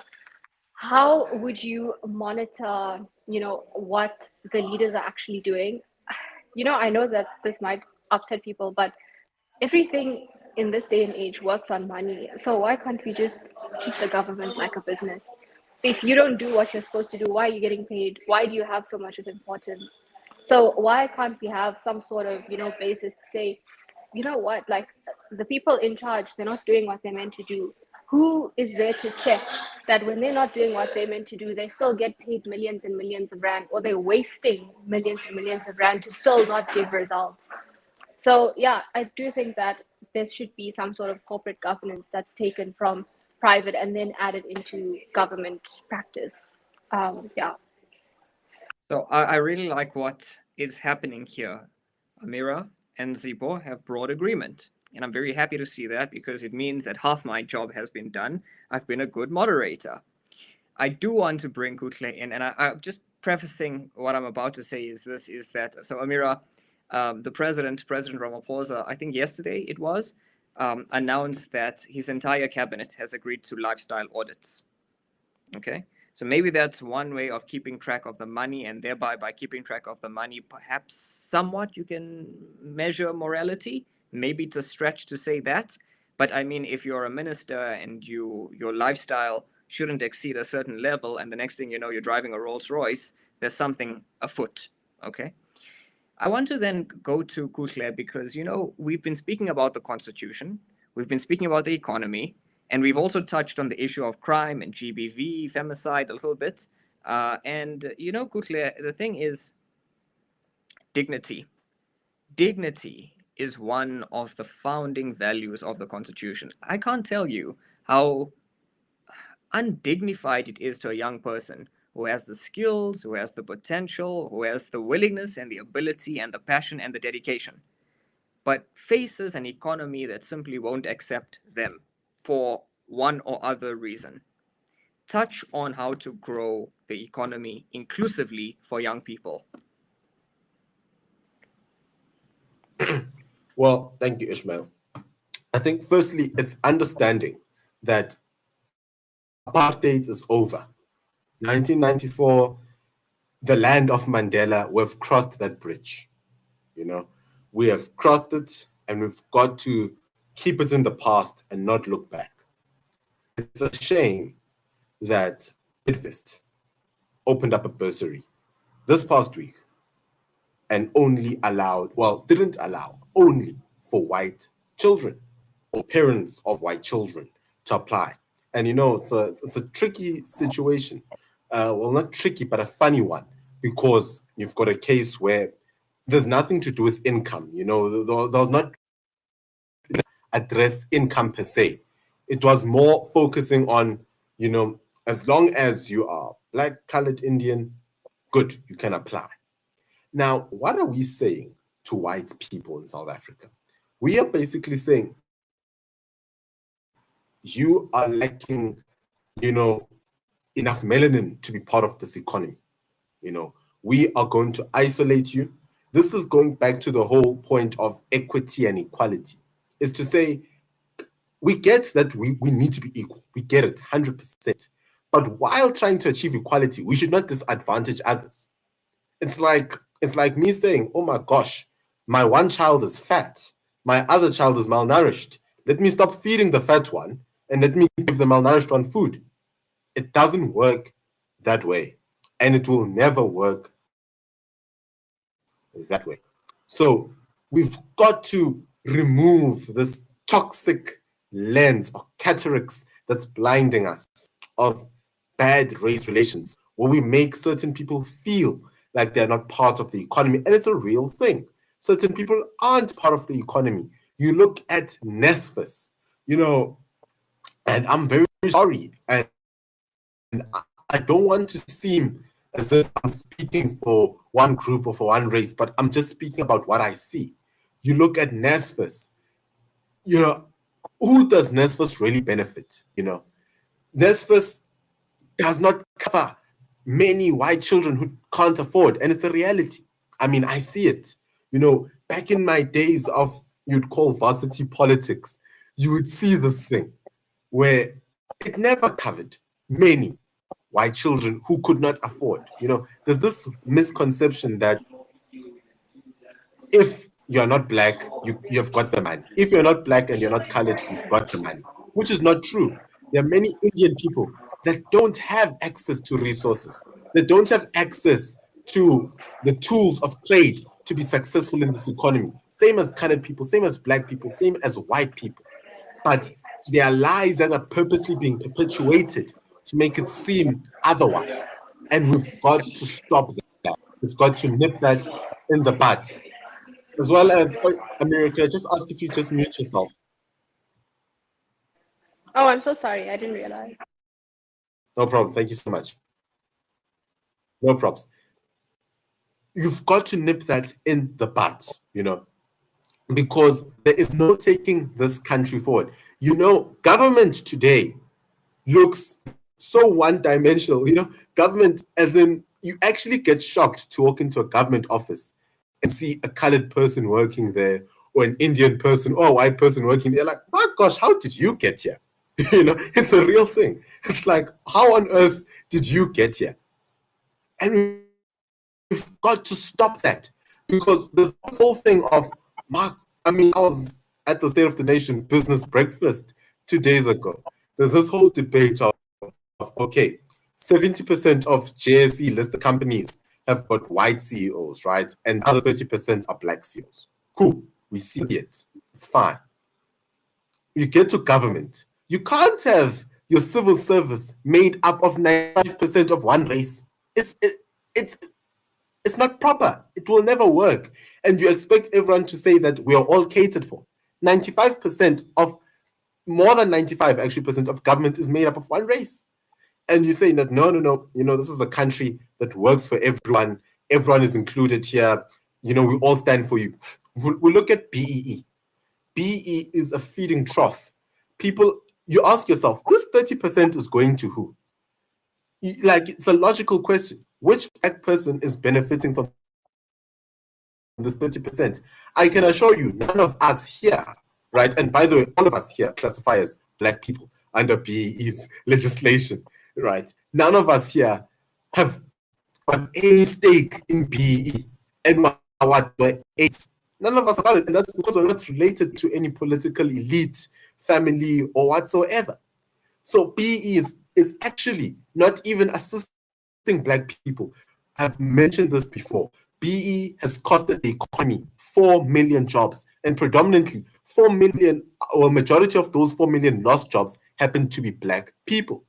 BEE has costed the economy 1 trillion rand, according to, 5 trillion rand, pardon me, has costed the economy 5 trillion rand, and 1 trillion rand has been transferred between fewer than 100 families connected to the political elite, right? Yeah. That's BEE for you in a nutshell. Hence, I'm saying we've got to cut on this. You've got trade unions that are political versus doing what they're supposed to be doing, which is being a trade union. How many politicians were shop stewards, which means they worked for trade unions? There are many. There's a long list of politicians that became key politicians through being shop stewards, right? Which means they've got little to no care of employees, they've got little to no care of business relationships, they've got little to no care of how the economy functions. You've got a COSATU that stopped the automation of Pick and Pay in the year 2014, right? So we've got to stop all this nonsense that is going on. The issue is we've got a government that somehow believes that you can relive the Yugoslavic era, or you can go back to the Soviet Union and try and recorrect what Stalin and Lenin failed at. It's impossible. It's not going to work. Even India, and one of the people that I love the most happens to be Narendra Modi, the president of the prime minister, rather, of India. He understands international relations so well. He plays the card very well. He understands how to play towards the east and play towards the west, which is what South Africa needs to do. We should not be betting on one horse. We should keep, or maintain rather, relationships on both sides, right? And look at the beneficial relationships. And I know that perhaps going a bit, a huge trade deficit with China. Trade with Russia is very minimal, right? Same with Iran, the list goes on. But those are supposedly our best friends, right? Those are our best friends. But you look at the West, the same people who are kicking in the backside, they came with PEPFAR, they came with USAID, they came with so many jobs. You talk about Ford industrial plant in Pretoria, you go to Mercedes in East London, the list goes on and on and on and on. And those are the people that we're attacking, and that is wrong. That is not how we play international relations. We've got to go back to the drawing board as a country, as a whole, if we are the problems that we face. Thank you. Thank you. Thank you very much, Kuhle, for that. And colleagues, I'm mindful. I know that I only asked you to be here up until 5 o'clock, meaning we've just got a few minutes left. So I'd like us all now to wrap up. I'm going to ask you one last final question. Before I do, there's something that's been lingering on my mind that Kuhle mentioned.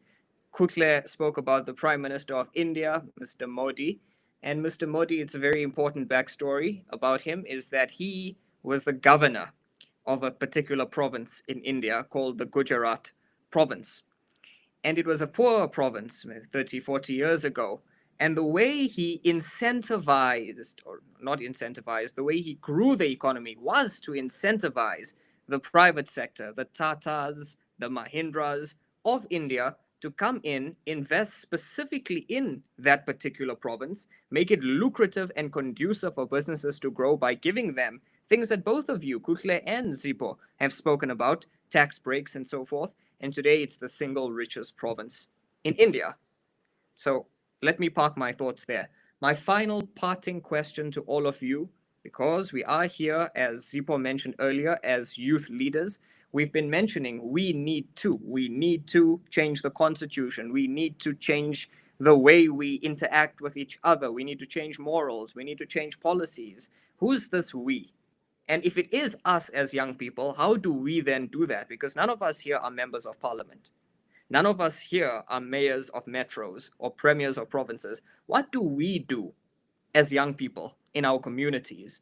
So one sentence each from all of you so that we can get through to maybe 5 o'clock at the latest. But this really is what we have come down to in this debate. This is the compact, the consensus that we formed with each other in this debate. And my job as moderator is to then round it up to say, what can we as young people do for ourselves, by ourselves? Let me start with Tokelo, if you can hear me. Tokelo?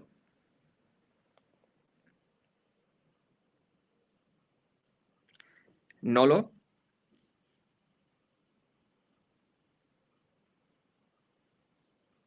Nolo, please come in. All right. You can hear me now. All right. Thank you so much, Ishmael. I think we as young people or youth in this country have to hold our government accountable for various decisions that they take.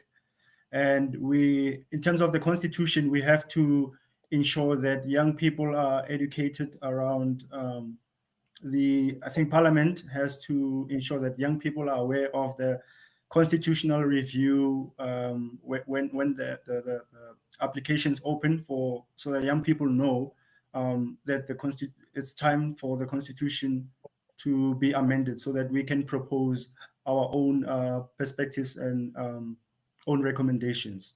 So yeah, I think more of educating young people. So I think Parliament needs to do more on that. Okay, great. So more youth education, particularly around the constitution, and more public participation from young people. Amira? I believe that as young people, we should reinvest our energy back into South Africa. So we should bring whatever education we have and take it up into, like we were saying earlier, construction, property, whatever our economy actually needs, go into places that are not already the hubs, not the city centers. Go into Limpopo, go into Eastern Cape, go into the places that are not developed and start developing them or giving whatever expertise we have to offer back to those places. So yeah, like coming back to South Africa instead of being overseas. Yeah. Okay, so Amira, what you're saying is what we need to do as young people in light of what we've been inheriting from President Mandela and from successive governments, which is where we now find ourselves. You're saying incubate and incentivize. Kuhle?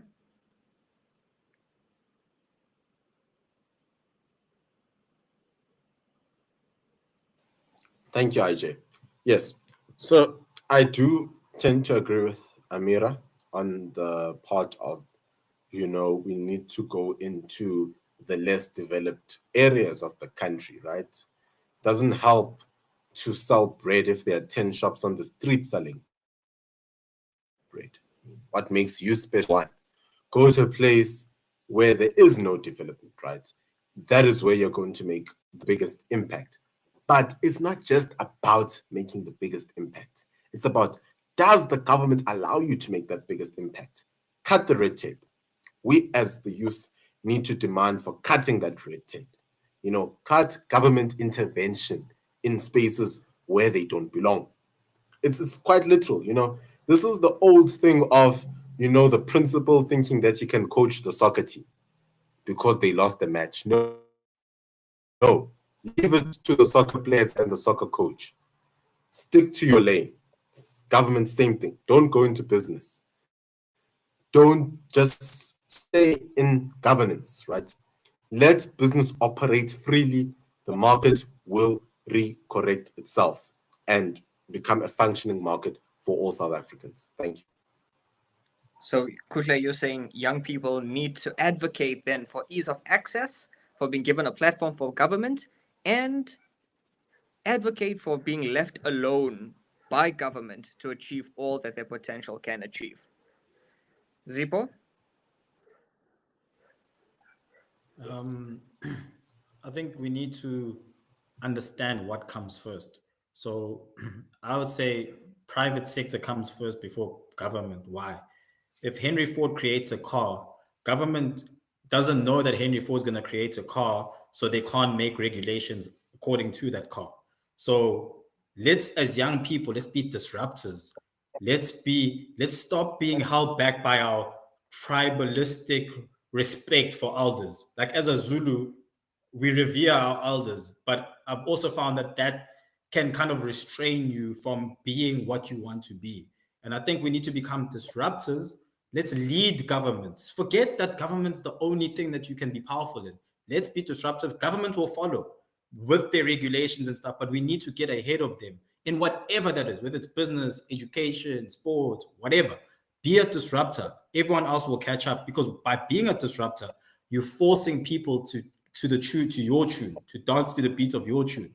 And I think we need more young people to do that in whatever field they're in. And then they'll start to realize that they're not agile enough to keep up with us. They'll start to realize that they might not have the best ideas for the world that we live in. And maybe South Africa will start to become like a first world country where 25-year-olds are running institutions, So let's be disruptors, I think, in short, I'll say that. Thank you very much, everybody. To end off, I'd like to say this. Having heard everything that everyone has said today, it's difficult for me as a moderator to round off this conversation, because I agree, and in certain instances disagree, with a lot that all of you have said. But I am incredibly proud of the fact that all of you have been disruptors simply by being on this call today, by being able to speak your voice and use your voice as an action towards change. And Zipo, that means not just changing economies or companies or the government itself, but going so far even as to change your own community. I think it's incredibly important for young people to do that, realizing how powerful they are when they step up and do what needs to be done. So I'd like to end off with this quote from Steve Jobs. It's not very popular to be a disruptor, Zipo. Though the times beckon us to do so, Steve Jobs says, here's to the crazy ones, the misfits, the rebels, the troublemakers, the round pegs in the square holes, the ones who think differently, because at the end of the day, you can quote them, you can disagree with them, you can glorify or vilify them, but the one thing you cannot do is to ignore them. We cannot ignore the youth in South Africa, because they change things, because they are the ones who change the world. So thank you very much, everybody, for being a part of this discussion today, for tuning in and giving the FW, the Klerk Foundation, the opportunity to have this discourse with you. And certainly we will have many more conversations in the future, because insofar as we debate and discuss problems, we all are dedicated, passionate, committed young leaders who aim to see South Africa a better place in the future. Thank you very much.